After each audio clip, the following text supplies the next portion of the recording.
Fantasy and Some Flights, exploring the realms of beer, board games, books, and bourbon.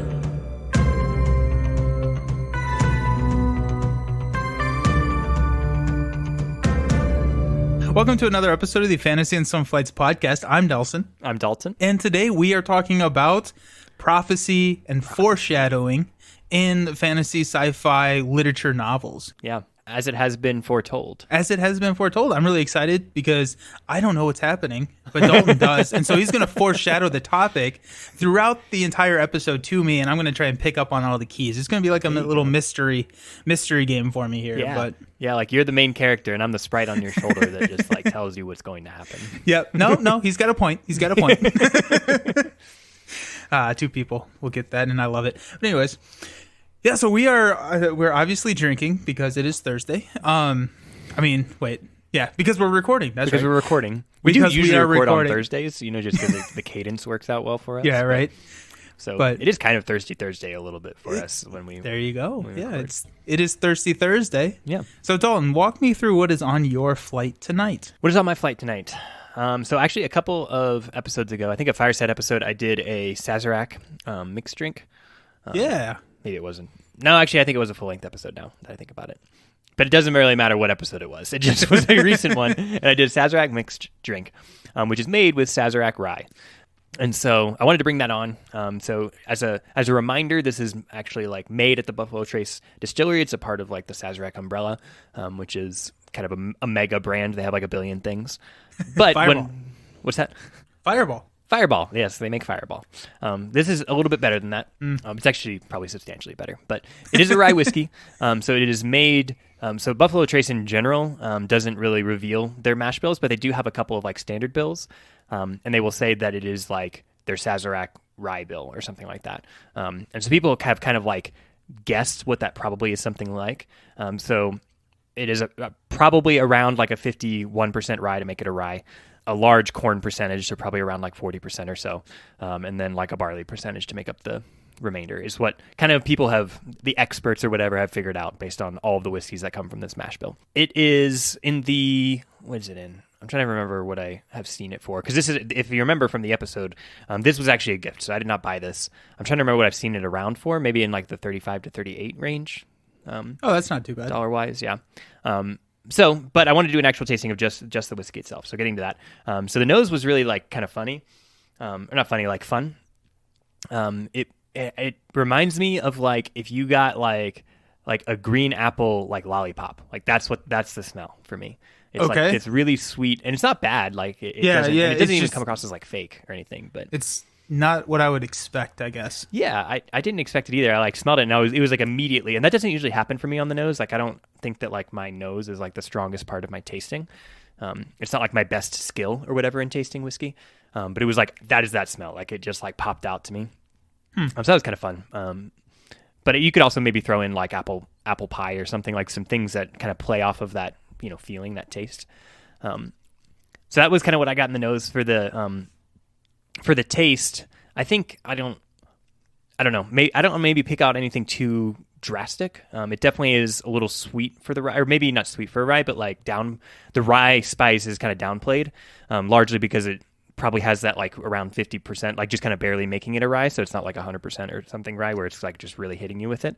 And then does like the corn add to the sweetness? Yeah, I exactly. typically think of corn being kind of a sweeter part of a whiskey. So, okay. I'm learning. I'm learning. I'm just becoming the student. I'm so proud. becoming the student. I don't think that's. It definitely does, and it definitely is. Yeah, but you're 100% right. So it has like some of these caramelly flavors or something. One flavor that was kind of described to me, so right before the episode started, we talked about how sometimes with tasting whiskey, the like taste descriptors sound terrible. Yep. Like if you actually tasted it, people are like, I think you had said like it tastes like leather and tobacco, and you might go, ew, like that sounds terrible. I don't think I like that. Yeah, like why would I have that? This one has like a waxy taste, and I the best I can think of is like, I don't know if you're a white chocolate fan, but like white chocolate kind of tastes waxy. Okay. Like not in a bad way, but it just like that's what it tastes like. It's like that texture. Yeah, it's kind of like a texture thing, and it's not like this is like thick. You know, it is like a liquid. Right. Yeah. But I don't know. It just like it reminds a little bit of wax, and it has like some of like the oak barrel like char type flavors coming through. So I would just say it's well balanced. It's like a 4 to 6 year. Apparently, it used to have a 6-year age statement, and they've taken that away. I think as it got more popular, they needed to drop. It's like a 4-year age statement. So gotcha. it they had to isn't pull it out of disclosed. the rick house a little bit sooner. Right. Exactly. So yeah, I've really enjoyed it. This overall is a fairly highly rated whiskey for its price point, and so it's probably worth picking up. It's kind of a flagship for like an extremely large, distiller group, and it's fairly successful for what it does. So I was excited to actually do this tasting. I think today was maybe the first time that I actually tasted it straight. I've only had it in like the mixed drinks before. And it's not like so expensive where you can't do that. Like it is kind of made to like slot into that, but it stands alone like fairly nicely. So I've been pretty pleased with it. So do you prefer the mixed drink, or do you prefer it straight? I think I would prefer the mixed drink only because I think in its like kind of weight class, it just would maybe I would choose other things, you know? Okay, yeah, that's fair. And so if I was going to have like a $35-ish rye, there might just be other things that I would have. But again, there's nothing like wrong with it. It's good on its own. I might prefer the mixed drink. So I think for that reason, it might hang around at like a 2 cheers for me. But I feel like in saying 2 cheers, that feels like a critique, and it's really not. Like it is well balanced. It's just like personally, maybe like not my favorite. So yeah, there are other things that you would pick over it, and so it's not necessarily an indication of the quality of the whiskey. It's an indication of the other things that are surrounding the whiskey and the other options that you may have. So yeah, I think it's worth picking up and trying for sure. I would and if you pick it up, definitely do the. Oh shoot! Is it just called the Sazerac? Yeah, it is. Like, yeah. Okay. I was like, I'm sure there's another adjective or a noun or something in there, but it's like, okay, no, it's the mixed drink is just the Sazerac, or it's Sazerac, A Sazerac or whatever. Yeah. Okay. Yeah. Apparently, I learned today named after a coffee house specifically in New Orleans that like came up with it. So apparently, getting a little far from coffee, but yeah, right. Yep. Oh man. Well, okay. Well, that's good. I'm glad that you got to try it. It's fun to hear kind of both sides of the story, right? The straight, and then also like previously the mix. So that's exciting. I think the mix you were saying was a 3 cheers for you. Yes. Yeah. So I think that's what I remember. Now the next thing that I want to hear from you is picking out a different rye in the same weight class and making the Sazerac with a different rye whiskey and seeing if it's if it truly does need that Sazerac whiskey. Yeah, pick up like maybe Bullet Rye or something. In that weight class. Yeah. All right. Well, there's your homework. There's my homework. Yeah, that's why I do this. I come here for homework. Yep. You don't have enough going on, so I'm just here to help. Exactly. Awesome. All right, what's on your plate? So I am drinking a whiskey that we picked up together when you came to visit just a couple of weeks ago. We went over to Jungle Gyms, which we've talked about on the podcast before, but they have a fairly decent just liquor selection. And so I picked out, upon your recommendation, the Jefferson's Reserve, which is the very old, very small batch whiskey, which is printed on the bottle. Yeah, so this is kind of the souped up, upgraded version of their more popular bourbon, which is the Jefferson small batch, I think is what it's called. And this one, I think I've had the small batch at your place. I don't know if I had ever had the reserve at your place. If I had, it was definitely before I actually knew what I was drinking. And so and so picked this up on your recommendation, and it's really good. It's it's got some pretty complex flavors, and what I like about it is that it is a whiskey, but it is kind of peppery and spicy. And so like what comes to me is like it's more of a sweet spice. Like I think of cinnamon almost, like when I'm tasting it. Yeah. It's not like the rye spice, but it's like it's bordering on kind of almost a cinnamon whiskey. And I feel like that's going too far when I describe it like that. But if I'm being nitpicky and taking out flavors, it's like this cinnamon. And cinnamon is my favorite flavor of anything, like not just like whiskey, or I go for anything cinnamon, like cinnamon rolls. I will devour. And so and so that makes this really appealing. And this is actually the one that's described as leathery and tobacco-y on the back end, which is really good. I mean, like, it's horrible descriptors, but it has this kind of like real feel to it almost. Yeah.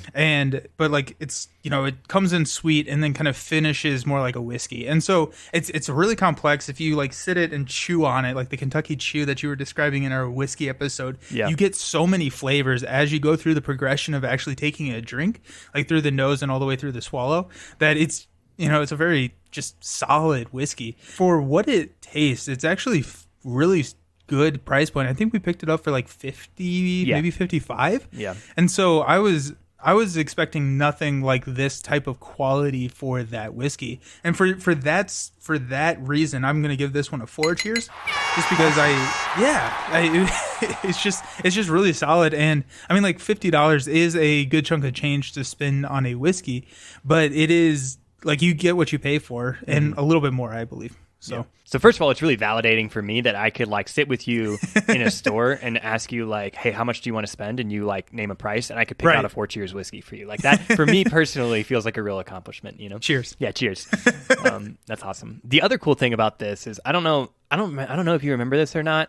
But like Fantasy and Some Flights trivia. So this whiskey appeared on episode 6. Narrative styles. This is the whiskey. According to my notes, anyway. This is like according to your notes, yeah. Yeah, I was like, I feel like I maybe had this once. I think you had, yeah. Yeah. So, and it's not at all a criticism. It's just really cool to me. Like, I almost want to go back and hear like what I said about it and compare it to like what you just said about it. Again, you should maybe do that yourself. Just to that'd see, be fun. Like, how have you grown as a whiskey taster, right? Like, right. What was episode 6? Narrative styles. Narrative styles. Oh my gosh, dude, that was so long ago. So long ago. Oh my gosh. I feel like we've both grown in both our tasting and our descriptive styles. At least I hope so. Yeah. I feel now like we use back words then like leather and tobacco. Yeah. And back then, if I had tasted a whiskey, I've been like, yeah, this one hurts. This one hurts. Yeah. Release date 4/16/2020. So right after COVID started. Yeah. I mean, God, that was the time. Yeah. That was the time. But yeah, so excellent. I'm excited that I'm like following in your footsteps. I feel like I'm becoming the whiskey protege. Yeah. I'm so glad you liked it. It's a favorite of mine as well. It might appear in my top 5. I have not made like a whiskey top 5, but I feel like if I did, it might. That would be interesting. That would be interesting to do at some point. Yeah. I don't know if I have enough experience to create a top 5, but maybe that makes like it half the fun though. Yeah. And at number 5 we have Fireball. We have Old Forester. Old Forester or whatever. There was something that we had. Let's see. Actually, it's probably my note. Doesn't matter. Maybe it was Bardstown. You picked up like it was Old Bard. That was bad. Bardstown bourbon. Old Bardstown Bardstown, which is not the same. I don't know if it's not the same, but there is Bardstown as like a distiller, which is not inherently a bad distiller at all. But I'm pretty sure that's Willet. And I think it is. When I did the tasting at Willet, I very much passed on that one. Yeah. Yeah.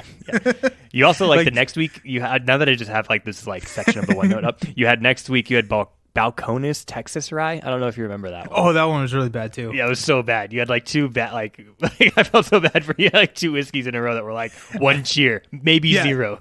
Maybe 0. I don't know. I may just pour this one out.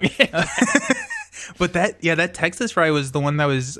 I think it was at the liquor store. They had said that it was the like number 5 or whatever. Yeah. But I think that it was mislabeled or something, or else I'm just like not a good taster.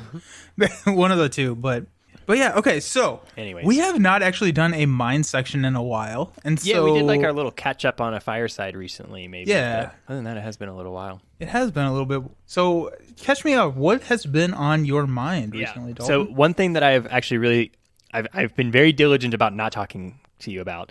Did you going way back? Like, and this is honestly, it's a little bit out of date, so I apologize for like a podcast perspective. We're supposed to do up to date stuff, and we're not right now. But did you ever actually finish What If? I remember you started it. No, I didn't. I think the last one that I saw was Strange. The last one you saw was Strange. Okay, so first of all, I really liked Strange. That was maybe that was a cool. Personally, like one of my favorite episodes.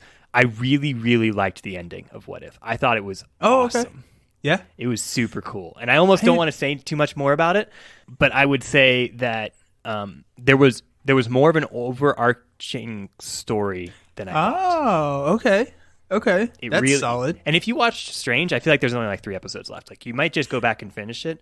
Yeah. Because you're like right there. Yeah, I'm looking it up right now. Yeah. La-di-da-di-da. But like we only talked briefly about What If, and some of it was like when we first started, you know, we gave the description. You may already know, but just to summarize, they basically, it's sort of a multiverse exploration. So they're looking at like, hey, you know, here's this popular storyline that you already know from like, you know, from the Marvel Cinematic Universe. Like we're going to change like one little thing. And some of them are a little bit campy. There's like a zombies episode, which I was like, I don't know why you made this. This was kind of garbage in my mind. That's actually the last one I watched. That's the one after Strange. Okay, gotcha. That's the one that you're like, I'm not watching this anymore. Yep. And then there are 4 after that one. There's so 4 there are after that. Okay. 9 episodes total. Gotcha. Okay, so I am off in my timing then. Strange happens earlier than I thought, but I did really like Strange because they're not like core storyline. It gives them the ability to like make some bad things happen. And I thought that was really cool. Like I you know, that it's like, okay, like sometimes the good guys don't always win, right? Mm-hmm. But because it's like a multiverse thing and they can kind of cancel out the storyline and it doesn't like affect anything going forward, that's like okay, you know, it's like within bounds. And I love that. I love when bad guys win. That's like, you know, that's my bread and butter. Like it gets me like so excited, and because they have to, like sometimes people have to take, otherwise it like invalidates all of the hero victories, right? Like sometimes the bad guys have to win. Yep. And it can't just be like, oh, they win right now in like, you know, episode 2 of the like trilogy or whatever. But like episode 3, it's going to be fine. You know, like that, like that. I don't like that feeling, you know? But a lot of people say that like Empire Strikes Back is like the best Star Wars film. And I often feel like it's because the bad guys win, you know, like I really like that. So anyways, that's a little bit of a tangent, but I did just want to mention, like, we had talked about how What If was like maybe just okay, like you can watch it if you want to, and then I watched it all the way through the end and I was like, no, this ending is like super, in my mind, super worth hitting. Like, okay, I really enjoyed it. Okay, I will take your advice. You were correct on the whiskey, and so I'll give you one more and watch the rest of those. But I mean, like, I enjoyed them. I don't quite remember why I stopped. I think it was just like one of those where it was kind of like when I was moving and it just kind of stopped happening. But I love animation, and I thought that they did a really good job on like the art, cinematic like look of it. Like it was just beautifully done. Yeah. And so like even the ones like the zombies, which did not have a super compelling storyline, I still thought looked incredible and like looked really, really cool. It did. And so I really enjoyed like watching that. Yeah. And so I'll go back and watch them, but I'm excited to hear that there's more of an overarching story, because I think that was one of the other things that kind of was drawing me out of it. Is like every single time there's just so much packed into one, and it's, if I forget about it, it's not going to affect the next one. So it's like, okay, if I stop this and I have 10 minutes left, I wasn't super into it, which I think is actually what happened at the zombies. Like, it looks like I have 7 minutes left in the zombies episode. Like, okay, I don't. So I think if anything, any episode might be skippable. I feel like the zombies episode was skippable. I think that was a little bit of fan service, and I don't mind it overly. Like, given what the show is trying to accomplish, I don't mind that they threw in like a zombies episode. Yeah. Because that's also like, I think What If is maybe, I should preface, I'm not like a comic book reader, but I feel like when I see comic books in stores and stuff, because I do go to board game stores a lot, and they will often have a lot of comic books, and I just go through and look through because it's like, hey, comic books are kind of cool. It's common for them to like have like a little special release that's like a zombie episode or something. So I feel like they're kind of honoring some of that spirit, and What If in general is kind of doing that. Yeah. So I didn't mind it, but I was like, I don't know. I just wasn't crazy about the episode itself. But the other thing that I really enjoyed about the show, when you mentioned that it was animated, it reminded me of this, is I really like anime, and we've talked about this a lot. Like, I watch a lot of anime. So it was really fun to see like to see them be a little bit more true to like comic book action, you know? And so kind of you have like these, it's the same thing that I really, really loved about the like Spider-Man Into the Spider-Verse, right? Oh, right? Beautiful. Oh, such a good movie. But like that scene where like Miles like jumps off the building and it like shows him like upside down, it's like these slow motion shots. Like they do a lot of that where they like slow down the animation and just give you like like just desktop background screensaver type thing. Oh yeah, yeah. Where it's like, wow, that's such a pretty like shot, you know. And comic books can do that. They can take out like a half a page or something and have like a really pretty like still from a scene. But they don't really do that in the cinematic universe because it's like a movie, right? So it just keeps moving. And so what if being animated, it gave them a little bit of like liberty to do that. And I personally, as like a fan of that style and that, and of that type of art, I just really enjoyed that about the show. So Nice. It also came out, I think, like at a time where Disney Plus put out like a shit ton of stuff. Like I don't remember. They fully, always are. Yeah, I know they put out so much, but so I think it kind of like went under the radar, and so that's why I just kind of wanted to revisit it with us a little bit and say that I did very much enjoy it. Very cool. Yeah, I'll definitely check it out. Just from playing Marvel Champions so much, I've been really into wanting to get more into Marvel, and especially like reading the comics. I am looking at starting to read through either the local library or like the Marvel United app, depending on what the Marvel or what the library has. But I do want to start getting into that, specifically like X-Men, because in Marvel Champions they are introducing X-Men, and so that's kind of exciting. And like I know a lot about the MCU. I've watched all the movies. I've done a lot of that, but X-Men I'm pretty ignorant on, and so like being able to like connect with a lot of these characters, I'm just not able to do as much as I could with the Avengers and like that style team. And so like I'm excited to do that and get into the reading, but totally agree with you that just the artwork that they put out is just phenomenal. Yeah. So like going along with the Marvel theme, have you been watching Miss Marvel? No, I don't know anything about that actually so far. So Miss Marvel is a teen superhero. Okay. So she's, I think, in high school, and so think like Spider-Man age. Okay. And so Peter Parker Spider-Man age or Miles Spider-Man age. But yeah, so Miss Marvel is Kamala Khan. She's a Pakistani American.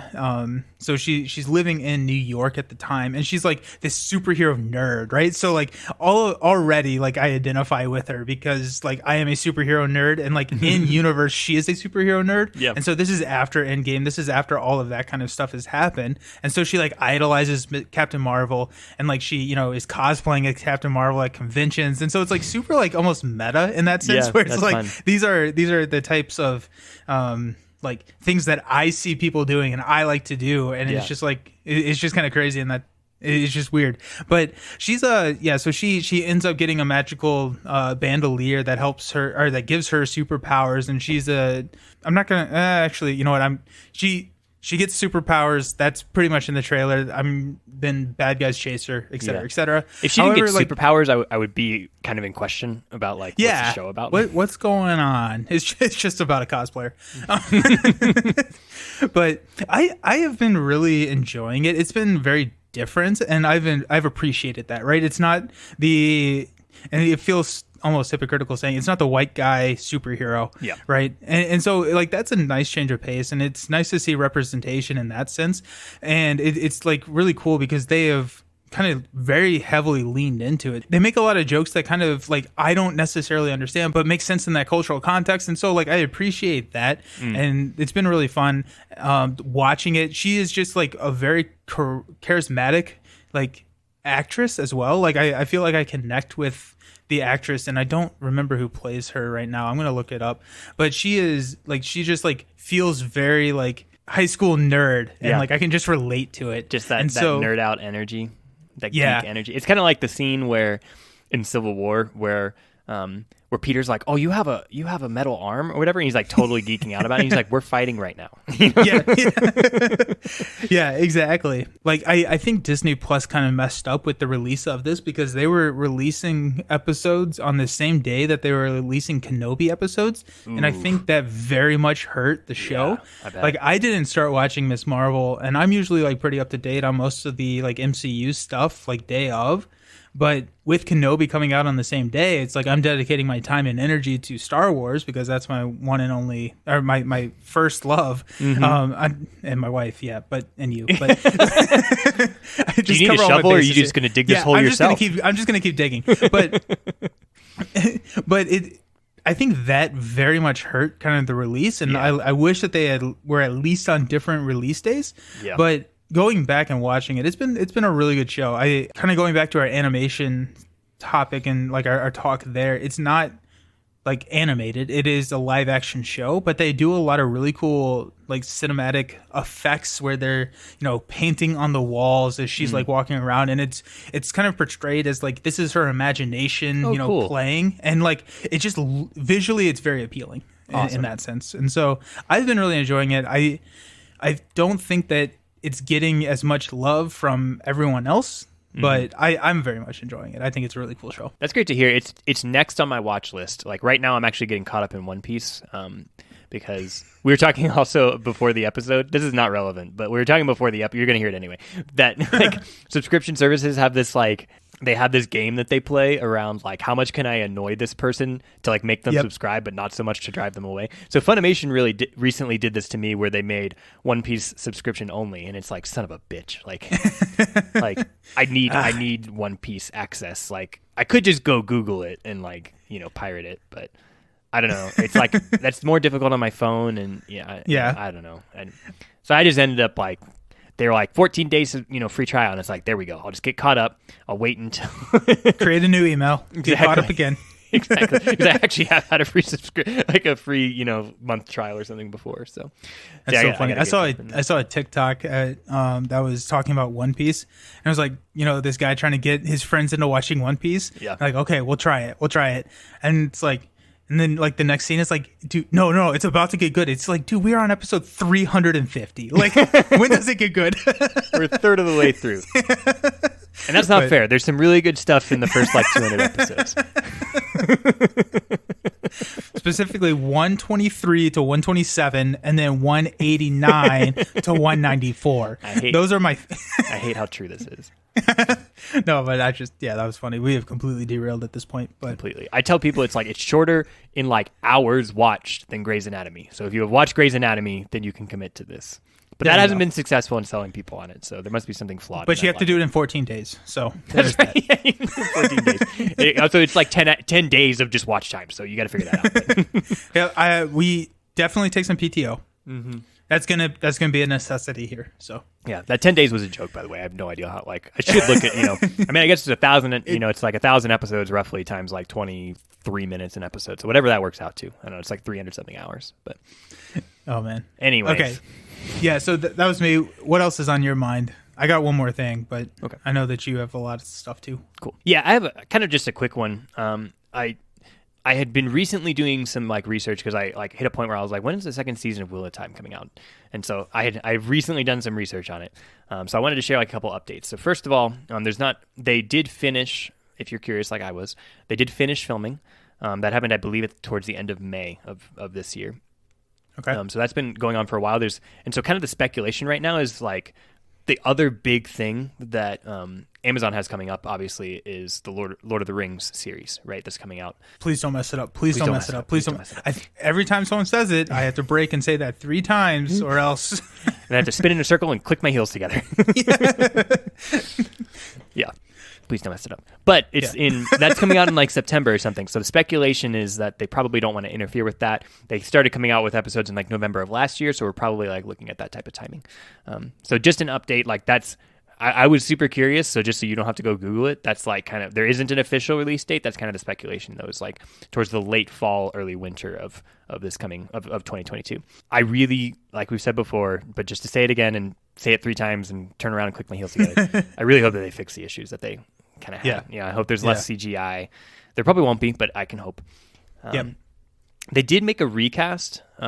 They recast Matt Cawthon, who's one of the 3 boys in interesting. And it sounds like there was actually maybe some issues with the actor. I don't know if it was a scheduling issue or what it was, but gotcha. There was also some if you watch the full season, there was some awkward things that kind of happened with his character, specifically with in relation if you know what happens in the books.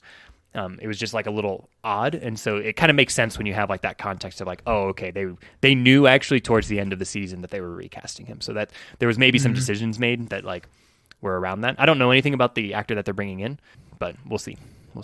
So, anyways, like I said, it was very short. I had this moment this week where I was like, what is happening with Wheel of Time, and I would like to give an update on it. So there is your update as far as where are you in your reading journey of Wheel of Time? I am in the start of. Am I in the start? I guess I'm 30-40% of the way through book 7. Okay. So we're in the meat of it, like I said. Yeah, you're getting there. We're in the meat of it. It's still, Still really enjoying it. Wheel of Time, I don't want to talk too much about just because I think it'll come up for the topic tonight. And I don't want to make the whole episode about Wheel of Time. So Yeah. I think we'll talk more about it, but for now, we'll turn it back over to you. You said you had one more thing, so what else is going on in your mind? Yeah, my last thing kind of leads into our topic of foreshadowing and kind of these prophecies, and that is Kenobi. Did you ever watch it? Not yet. It's also on my watch list, but it's on a different watch list. It's on my watch list of things to watch with the fiance versus like things to watch by myself. So. Yeah, I absolutely loved it. I thought it was phenomenal. Like is it like finished now? It is finished. Yeah, I think it was only 6 episodes, and so it was a limited series. There is speculation that they may do a season 2. If they do, I hope that they don't focus on Kenobi. They did open up a couple of different story paths that they could go down, and those would be very compelling to watch. But I'm really satisfied with where they left Kenobi, and like let the rest of it kind of be up to the imagination. They don't need to tell any more of that story. Yeah. But they did such a good job of filling in just like some of these like little holes and little like plot details that between episode 3, or I guess between like episode 3 Rebels and episode 4, that they just like filled this in, and they did it without changing any of like the established lore or anything like that. And I just the cinematics were just amazing. I thought all the acting was phenomenal. I think that there was a lot of issues with Leia's actress, which I didn't quite understand. I thought that she played Leia. She embodied Leia, who is this like rebellious, like yet competent person, very well. Like Star Wars, like the first time you see her, she's in like a chase scene, and Star Wars recently has a very difficult time with chase scenes, and I think that kind of led to some of the hate against that actress, which I think is unfair. But I thought that she did a really good job like embodying Leia. But it was really cool to see like all of these characters, and like Disney had such an opportunity to mess this up. Yeah. Right. Like, like they teed it up just to completely let us down, and they, in my opinion, did not. Awesome. And oh man, it was just like really cool because you got to see like the origin of like the toy that Luke is playing with in episode 4, right? Like, and so neat. like it's like almost like this pre-foreshadowing. Yeah. I don't even know if that's like a concept, right? But like some of these things that you see that are just kind of like one-offs, which is you'll see in like foreshadowing, like these like not necessarily a red herring, but if you like Chekhov's gun, right? Like if you mention a gun, it should come up later in the story. Yeah. But it felt like the opposite of that, right? Like Star Wars, like Luke is playing with this starship, and then you get to see where that came from. And like the emotional like toll that Kenobi gave it to him. And like, I guess that's not like a spoiler or anything, but like that's in episode like 1. But it was just like really cool to kind of see that actually had a deeper meaning. And it was just, it was so good. It was so good. I think now that it's out, I think it's definitely worth maybe watching in like 2 sittings. I think they're around 40 minutes each, and so it would be like 2 movies. Okay. But it's filmed very much like a movie. Waiting week to week was painful and hard, and like there are some things that I did not like, but like when it first came out and I had to wait, and I'm being super vague here, so I apologize about that, but like watching it through makes a lot more sense, and I appreciate a lot more. Gotcha. And so I'm ready to just take my day off work or whatever and just watch through 6 hours of or like 4.5 hours of this show and just like take it all in again, because it was probably one of the best things that Star Wars has put out since season 7 of Clone Wars, in my opinion. Wow, that's high praise. Yeah, it was really cool. So, but it did a lot of kind of like pre-foreshadowing, if that means anything. Like, yeah, I didn't see anything online, and so I think that's a term we're coining tonight. Yeah, but I think prequels have their place within this discussion. Like, I don't know. It's a weird feeling, but it's sort of like they're doing it in a different way, but they're generating the same feelings for you. Where they're like, it's kind of that feeling of like, I know what's going to happen, and I'm just kind of along for the ride now, like trying to see how we get there. It's about the journey, not the end, kind of thing. Yeah. Alrighty, so that's kind of led us into the conversation. Tee us up. What are we talking about tonight with prophecy and foreshadowing? Yeah. So this topic for me came about because there was a time where I was reading both the Witcher series and I was like finishing the Witcher series, and I was starting Wheel of Time, and so I was like alternating the books, and both of these are like very, very heavy in prophecy, and they're handled in slightly different ways, but they have this. It's a very strong theme within both. And then at the same time, like Dune came out, which is also like, and so it was like these three massive theaters within my mind of like how prophecy works. And so it's kind of this idea of like, hey, maybe we should do an episode about this. We should talk about the different forms that this can take, right? Because it can take the form of prophecy. It can take the form of like the chosen one, right? Think like Harry Potter or something like that. Yeah. It can take the form of like foreshadowing, which like we all kind of like learned about in like high school English or something, and has more of like the red herring feeling that you were talking about before, right? And it can be any of those, but we just kind of wanted to like, I don't know, jump into the topic a little bit, talk about like how we have seen it, like what we enjoy about it. As some of our episodes have been trending recently, this one's I think a little bit more of a free-form topic, you know, and it's a little bit of a nebulous topic. I know where it will end up, but but it's about the journey. I'm going to figure it out along the way. So. Exactly. I'll pick up on clues here and there. Exactly. But yeah, so like foreshadowing is kind of the idea of hinting at where the story is going. I think that's kind of the most concise definition that I could really think of. And when I was doing my research, and we're just going to kind of get this out of the way real quick, the technical definition of foreshadowing, and I think we want to focus a little bit more on prophecy and how that kind of is involved. But like when I was looking at foreshadowing, there's direct and there's indirect foreshadowing. So direct foreshadowing is like they're telling you exactly what is going to happen in the story. So like if you've ever seen Hamilton, which like I guess it's historical nonfiction, so it's like kind of hard to do that, but like the very first song in the musical is Burr says, "I'm the damn fool that shot him," right? It straight up tells you the end of the play. Yeah. And so that is an example of direct foreshadowing where they're straight up telling you, and then the story gets you to that end point. And so that's used less often than the indirect, which is kind of the concept that we had talked about just previously, like Chekhov's gun, which is a playwright or a play thing where if there's a gun in a scene in Act 1, it should be used in Act 3, right? If you're going to go out of your way to point out the old rotting tree that's hanging over the house, that better fall on the house at some point in the story. Yeah. Right? And this is a little bit more common. They're a little bit harder to pick up, but they're really satisfying on like a reread to pick up and try and figure out. Mysteries do a really good job of embodying this type of foreshadowing where you're trying to figure it out. They also throw in the red herring, which is, place the gun there, but it's actually the knife that killed the person, right? The gun's the red herring. We don't need to talk about it. Yeah. Now, I think prophecy tries to combine these two, right? In prophecy, typically there's something that it's a very direct telling of something that will happen. But I think the good prophecies and the satisfying prophecies to read in fiction are the ones that feel direct, but then also have the indirect twist.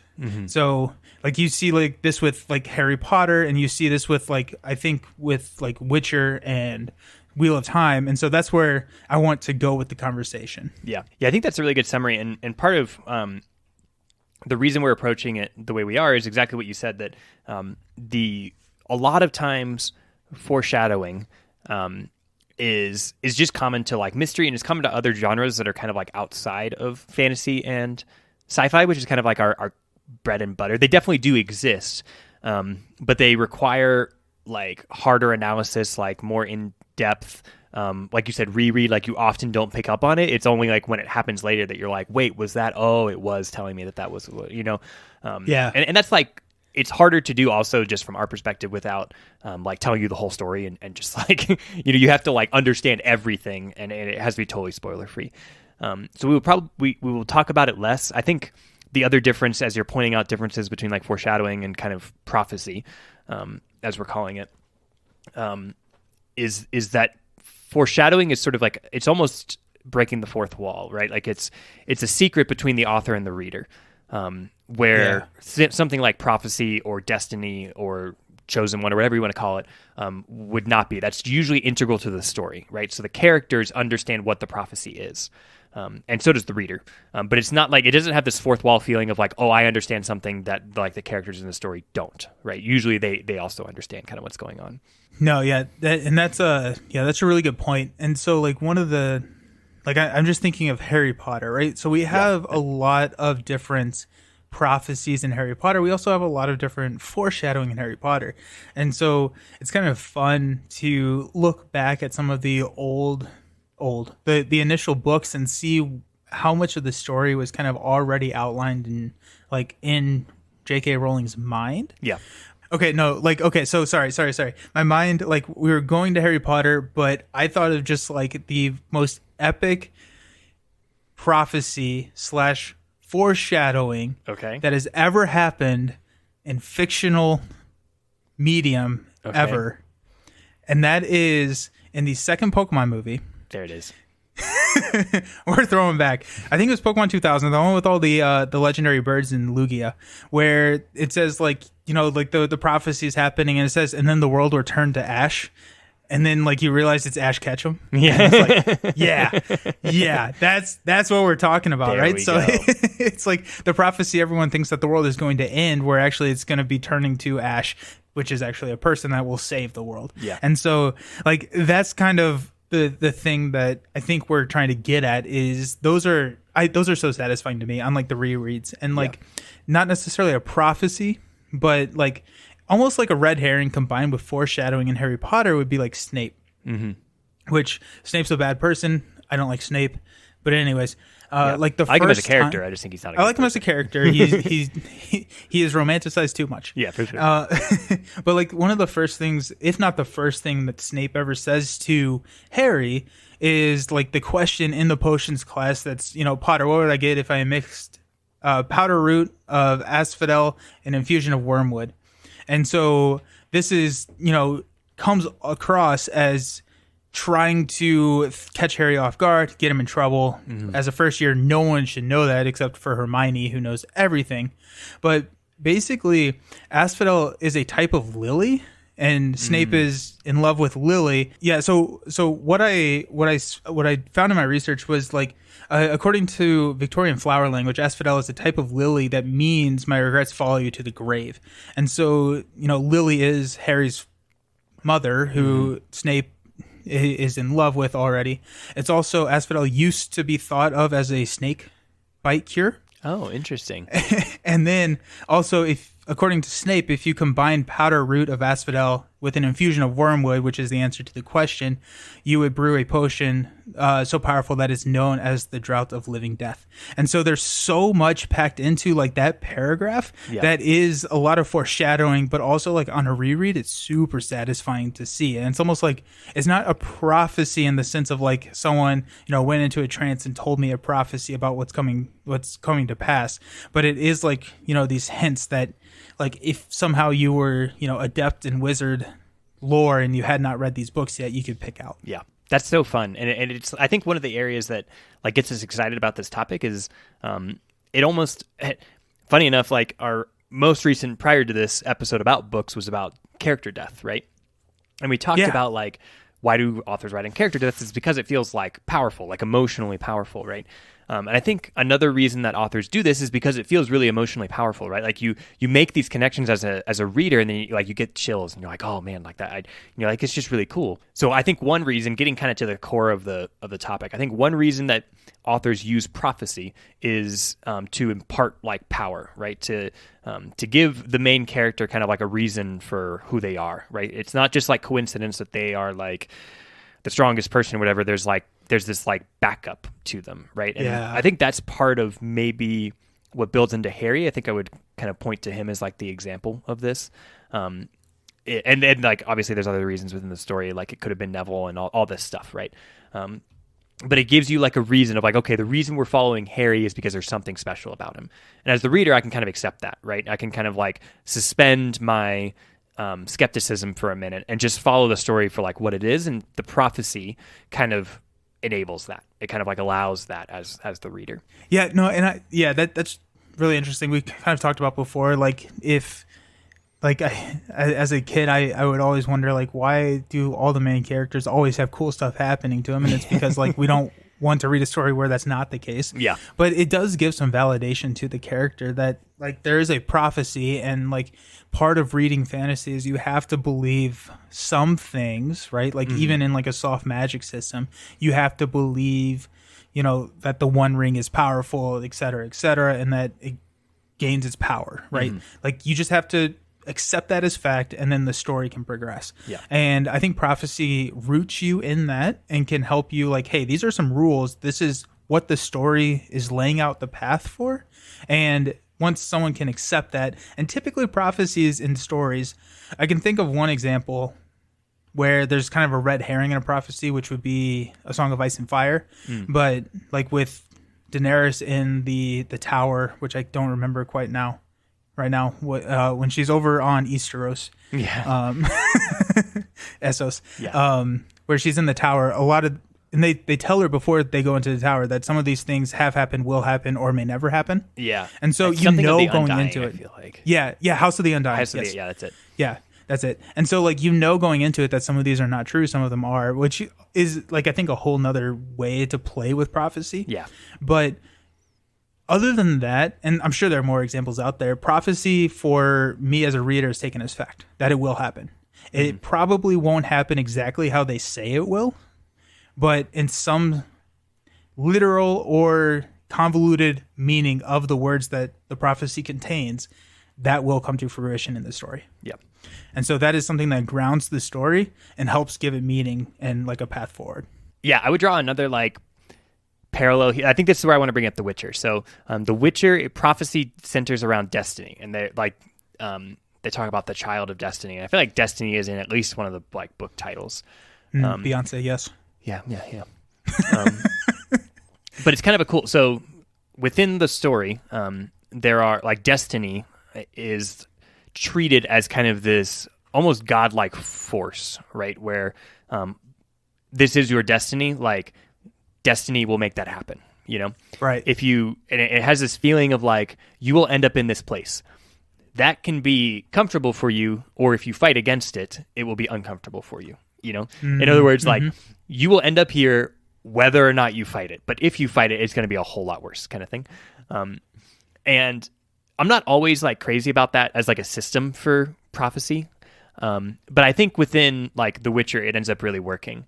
And some of that is because the characters, every single character that's written into this story is like the most stubborn, like bullheaded character that you can like, that like exists within fantasy. Like if you listed top 10, they'd be like 8 of them, Yeah. And that's part of like what makes the story fun. And so the feeling that like the characters kind of know what they like want to do, but they also want their own agency, and they want to have their own choices, and they want to kind of have control of their lives or whatever, and they're fighting against that, is what gives the story like friction, and it gives it bite, and it helps kind of make it work. The other thing I think that ends up being really fulfilling is that what often happens is that the destiny that's kind of laid out for them aligns really well with just self-actualization. And we talked in like the Heroes episode about like the types of stories that characters can go through, and within The Witcher, self-actualization is a really big part, right? So like most of the characters at the start of the series are basically as powerful as they are at the end of the series. Like their growth pattern is not within just like getting better within their magic system or something like that. It is for the most part kind of finding who they are and becoming really good at it, So having these challenges, having these like character traits that could be stumbling blocks for them, but when they start to realize what their strengths are and they play to them or whatever, like you feel that like success within the story. And that aligns kind of with like destiny. They kind of find themselves accomplishing the things that they always were kind of like maybe meant to accomplish. And so it does both of those things. It feels like it's part of the challenge of them kind of getting to where they need to go and being who they like need to be. But it also applies that feeling of like power of like, oh, this is sort of like character deaths. This is who they were meant to be. And that ends up being really like satisfying to the reader. So it was just a really fun series over the 7 books to kind of take as like a case study in like Destiny, but I thought it was just handled like really, really well. That's interesting, and it's a little bit of a kind of twist on kind of the classic prophecy or classic, Destiny story, which I guess like my question to you is like, has it become so common that it's like almost like a trope at this point? Like, do you think that is true? I think it's definitely a trope. Yeah. In the sense that like a cliche. I feel like it comes across that way, yeah, for sure. Okay, like, yeah. When I run across like Destiny, prophecy, especially like you are the chosen one, right? Like, and you're marked. You have a scar. You have a shimmering palm. Yeah. Right. Like, yeah. like You have a rat tail, you know. Yep. Yeah. You're supposed to be the chosen one. Midichlorians off the chart. Like all of these things that are common across all fiction. But I think trope is a really appropriate word for it, because it's like this can totally be a pitfall, right? Yeah. You can totally tank and just be like, oh, they do this because it's who they were meant to be or whatever, and you're like, bro, that sucks. Like, you know, like this character isn't making interesting choices. This character isn't making sacrifices. They're just like following the path laid out for them, and they just happen to get to the right place at the right time and do the right thing, right? Yeah, and I think what you were saying earlier, and what makes interesting and compelling stories, is when people are resisting being the chosen one, right? Or like trying to run away. Like you see Harry do this, or you see like Frodo start to do this towards the end, right? Like trying to resist the path that is laid out for them. And I think that makes a more interesting story. Yeah. However, I think, you know, it is a downfall, or not a downfall. It can be a downfall. And it's just something that I'm always a little wary of, because it can get fairly repetitive and almost like procedural in the sense of like, you have this prophecy and it's like, okay, I know what the next 300 pages of this book are going to read like. Yeah, for sure. I think one of the really clever ways to combat that for me came out of the Wheel of Time.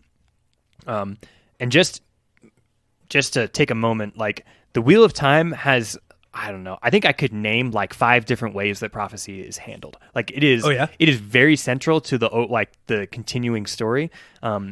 And there are lots of different ways that it comes in, and some of it is very like fluffy and vague, and some of it is very direct, and it's really actually very cool. The way that the magic system is built, it allows for Robert Jordan to kind of like build in these different ways that like prophecy could be handled.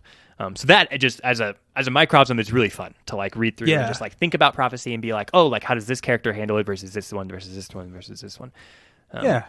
But getting back to the point you just made. At one point, one of the characters, Rand, one of the main characters, definitely the main character of the first book, if he basically realizes that, because he has been exposed to a ton of prophecy, and he realizes that in order to be successful, the prophecy has to happen, but making the prophecy happen will not make him successful. Okay. And it's like named in the book, and it was a really cool like turning point for me. So in other words, he realizes if I go through my life trying to, I know what the prophecy is. If I just go and like make that happen, that will not necessitate success for me, right? Interesting. But in order for me to be successful, like these things will have to happen. So I have to find a way to be successful, and if I do it right, it will include the things that are in the prophecy. But I can't just go out of my way to make it happen, or I will fail, kind of thing. So it's not like a roadmap for him. You know, but it ends up being cool as like the reader of like, oh, that's what that meant, you know, like. Okay. Yeah. That's hard for me to wrap my head around. I'm not going to lie to you, but it sounds interesting where it's not a step-by-step instructions on how to defeat the Dark One. Yeah. But so if I understand you correctly, like Rand understands what the prophecy says, but if he does exactly the letter for the law of what the prophecy says, he will not be successful in defeating the Dark One. Yeah, like not necessarily, basically. And so like knowledge of the prophecy and following the prophecy does not necessarily fulfill the prophecy. Yeah, exactly. And some of the like, let's see, like let's take like King Arthur, like Sword in the Stone or something like that. You know, the king will be the person who draws the sword. It's like, does drawing the sword make him the king? Right. Okay. You know, the answer would be no, but it is the king who draws the sword, right? It has to be the right person if he is the right person, he will draw the sword, but drawing the sword does not make him the right person. Okay. Yeah. That example really helped. Yeah. Me wrap my head around that one. Yeah. I think definitely like if you were reading it, it would make a lot more sense than me just trying to like describe like, man, this is really cool. Just believe me. Like, you know, because I have no spoilers though. Exactly. I'm trying to like condense down like 200 hours of audiobook that I've listened to into like this one coherent thought. Right. You know? Because like I said, it is a really, really central theme within the story. And some of that's because like, they talk, it's the wheel of time, it's the cycle. So like things will go through a cycle and things will repeat, and that's kind of a common theme too. So that's why I think, or one of the reasons why this feeling kind of comes up. But I really liked that approach to like prophecy of like, oh, okay, so you know, so King Arthur can't just go around drawing swords until he gets the right one and then he will just win. Like that's not what the prophecy means. It means he has to become the type of person who can draw the sword or something like that. Yeah, it's like Thor's hammer almost, right? Like it's like holding the hammer does not make you worthy. But you have to be worthy in order to hold the hammer. Yeah, it's kind of like this backwards way of thinking, and I don't even know if backwards is the right adjective to use there, but it's a alternate way. It's not the most direct way of thinking about it. Yeah, like A does not equal B, B equals A type logic. And that's really cool. I'm excited to see how that works in Wheel of Time once I eventually pick it back up. Yeah, for sure, for sure. And like I said, just to hang on to Wheel of Time for a minute, I really enjoy that some of it is very direct, and some of it is there's like an aspect of dreaming, which I think exists in a lot of different genres. But the idea of like I dream something that will happen in the future, right? And interpreting dreams and stuff like that. And some of those are like very, very nebulous. It's like, oh, I see a ring of fire or something. Like that will end up meaning something, but I have currently no idea what it means, you know? And the character knows that, and then like it happens, and the character's sitting there like, shit. Like, I knew that about this beforehand, but I didn't know enough about what it meant to actually like affect my decisions or whatever. Right. So that exists. That's kind of fun. Some of it is a little bit like I said, a lot more direct, where people like know like, oh, the savior of the world will do these things. And so they're like waiting for it to happen. And when like a character does that, then they're like, oh, that means that it's like the sword drawing from the stone. Like that means that he is the savior or whatever. And now they can draw some conclusion from that. But it doesn't also necessarily help them like move forward towards saving the world. They're kind of sometimes just waiting for certain things, certain boxes to be checked and certain things to happen. Yeah. And what it sounds like you're saying with like Wheel of Time is that the journey to checking those boxes is actually what leads to the world being saved. Yeah. It's not necessarily the checking of the boxes is what got you to the boxes. Exactly. So even though you know that like... Cool. That's really cool. And it is, because even though you know what is needed to save the world, you don't know that the world will be saved. Because you don't actually know that will happen, you know? Oh, that's so cool. Yeah. So that helps like suspend some of the like disbelief again of like, this is all going to work out fine. Like it helps suspend that, because it doesn't... Even though you know the prophecy, it doesn't mean that it will happen, and that like little bit of vagueness really helps. Okay, yeah, no, that's really cool, and I think would be really hard to write. Yeah, well. I don't know how he did that, and that's probably why Wheel of Time is so successful, because obviously it sounds like he did a really good job in implementing that device. For sure. Cool. Yeah. When okay, so like I assume that we're seeing some of the prophecy in the earlier books, but when does some of that come to realization that, hey, these are some of the boxes that are being checked? At what part of the series? Not necessarily like, chapter 3 and book 5, but just like a general for sure idea. I feel like it starts becoming a bigger part of the story in like the end of book 2. And like book 3 is like some of the first solid like, okay, these boxes are like definitely being checked. I think that like feeling that I was sharing with you of like checking these boxes doesn't mean that the world will be saved or whatever. That becomes maybe a bigger part of the. I feel like that was book 4 or 5. Okay. So in that realm is where it's kind of becoming more integral to the story. Yeah. Oh, that's cool. So I'm excited to get there. Yeah, it's cool stuff, man. It's really cool stuff. So anyways, that's a whole lot of nerding out on Wheel of Time. But totally fair. Yeah, right. But I bring it up because like it's called the Wheel of Time, right? It's this idea of like cyclical and things repeating, and so there's already a theme just built into the structure of the story that people know what's going to happen, but they don't know how. And so I bring it up because the whole series to me has a lot of exploration of that. It's definitely not the only thing going on. There's enough in the series to explore a lot of different stuff. But it has been maybe the part of the series that I would even say maybe I've most enjoyed as I've started down this path of thinking about prophecy specifically and destiny or whatever as a literary device. I've really enjoyed just kind of like listening for it and like hearing these different parts of the story and be like, oh, that was pretty cool. I like how that was just included without becoming a trope and without ruining the story for me, but becoming something that's interesting, but also like just really delicately handled. It's almost like a surgeon's blade, like a little scalpel that he's able to like slice these little bits in. and make it really enjoyable for the reader without like becoming a trope. So Yeah, and I think that's really interesting and incredible that he was able to do that, because one of the things that I was saying earlier is with like foreshadowing and all of these like cool things that you could have picked up on and are really great on the reread. Like those are great, but it does require you to reread the books. This is your first time through Wheel of Time, and the fact that you have the prophecy and he's still able to invoke these moments is really special. And it's just like something that you don't get to see a lot, and it's like you're like, I see what's happening here, and it's almost like you're catching the foreshadowing, but you on your first read through. And I think that's really unique. Like I can't think of an example where I have gone through something like that, like in my history of like reading or like taking in media. And I'm sure there may be something if I thought hard enough, but it's definitely like different and it's impressive. Yeah, and it's very very impressive. rewarding for sure. Yeah. So especially because I don't think I'll reread Wheel of Time. Yeah. There are people who do, and maybe I'm wrong. Maybe when I'm like, I don't know, older, it will have been long enough, and I will say, I'm going to reread the Wheel of Time. But it's such a commitment that it's hard to think that I might actually do that.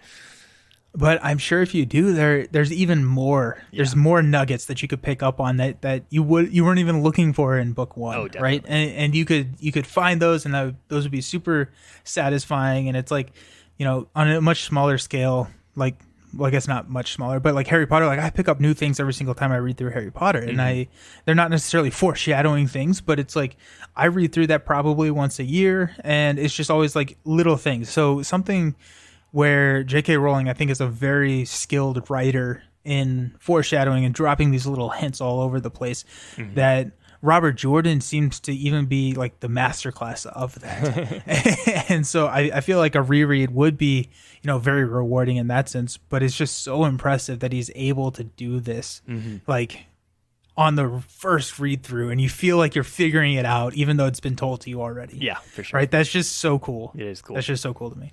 It is.